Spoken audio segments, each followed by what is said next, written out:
Hi guys, welcome to Arjun Sri farms. Friends, last వీడియోలో మనం చెప్పుకున్నాం కదా ఫ్రెండ్స్, పాల తోటకూరని బాగా ఒలిచి బాగా కడిగి దాన్ని సన్న ముక్కలు కట్ చేసుకోవాలి.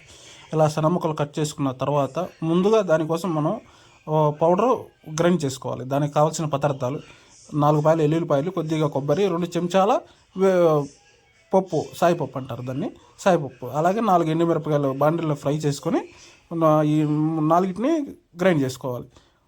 మనం బాండిల్లో 1.5 గెరిట్ నూనె తీసుకుని అది బాగా మరిగాక తిరుమాత గింజలు, దాంతోపాటు ఒక ఎండుమిరపకాయ, ఒక ఎర్రగడ్డ కట్ చేసుకుని దాంట్లో వేసుకోవాలి.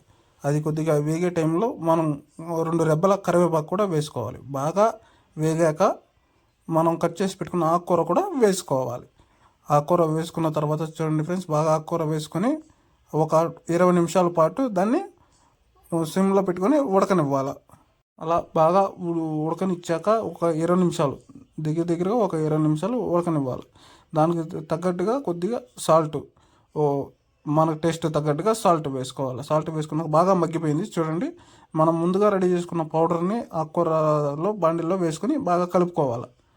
అలా కలుపుకున్న మిశ్రమాన్ని అలా కలుపుకుంటూ ఉన్నప్పుడు అది అడుగంటకుండా చూసుకోవాలి ఫ్రెండ్స్. అలా చూసుకొని మన ఫ్రై రెడీ అయిపోయింది. చూడండి ఫ్రెండ్స్, మన ఆకుకూర ఫ్రై ఎంత బాగుందో. మా వీడియో కనుక మీకు నచ్చినట్లయితే లైక్ చేయండి, షేర్ చేయండి, సబ్స్క్రైబ్ చేయండి. అలాగే అర్జున్ శ్రీ ఫార్మ్స్ని ఫాలో చేయండి. ఇది పాల తోటకూర ఫ్రెండ్స్, చూడండి ఫ్రై.